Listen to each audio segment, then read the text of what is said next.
పిల్లలు Govindapeta X road దగ్గర Lakshmi Narasimha wine shop నందు వీళ్ళు గుర్తు తెలియని దొంగలు ఈ షట్టర్స్ ను లేపి వైన్ షాప్ లో దొంగతనం చేసిన విస్కీ బాటిల్ ఎత్తుకొని పోయారు. అదేవిధంగా అదే రోజు బాల్కొండలో కూడా ఒక వైన్ షాప్ లో దొంగతనం చేయడం జరిగింది.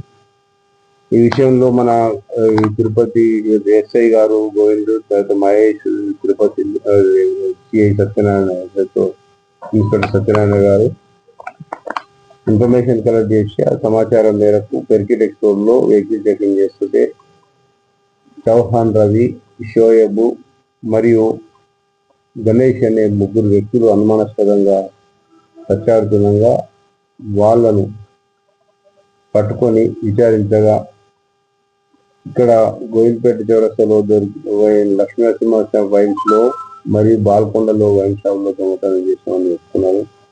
దీంతో పాటు ఇంకా 7 అఫెన్స్ డిస్పెల్లిలో 2 సైకిల్ మోటార్ దొంగతనాల కేసులో మరియు జగిత్యాల జిల్లాలో కొన్ని దొంగతనాలు ఇట్లనే షటర్ లిఫ్టింగ్ కేసులలో దొంగతనాలు చేసి నగదును అమౌంట్ దొంగతనం చేసినారని చెప్పి వాళ్ళు ఒప్పుకున్నందువల్ల వాళ్ళ ఇంటరాగేషన్ రిపోర్ట్ రాసుకొని వాళ్ళ దగ్గర నుంచి ఒక కారు, తర్వాత 2 పల్సర్ బైక్లు డిస్ప్లేలో దొంగతనం చేసి మరియు 2,000 రూపాయల నగదు బాల్కొండలో దొంగతనం చేసిన వాటిని మరియు ఇక్కడ మన లక్ష్మీ నరసింహ సభ దొంగతనం చేసిన విస్కీ బాటిల్ కొన్ని ఎత్తుకోబోయారు. అందులో ఒకటి విస్కీ బాటిల్ కూడా స్వాధీనం చేసుకోవడం జరిగింది.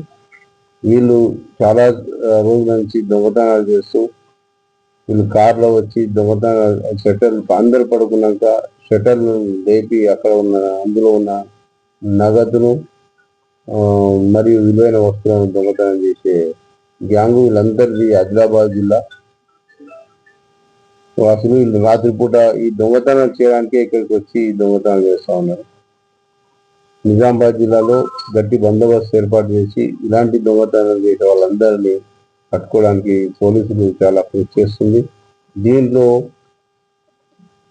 ఈ యొక్క కేసును ఛేదించడంలో ఇన్స్పెక్టర్ సత్యనారాయణ గారు మరియు తిరుపతి ఎస్ఐ గోవింద్, మహేష్లు బాగా హార్డ్ వర్క్ చేశారు. దీంట్లో సిసిఎస్ వాళ్ళు కూడా మిగతా దొంగల గురించి పట్టుకోవడంలో చాలా సహాయం చేసినారు.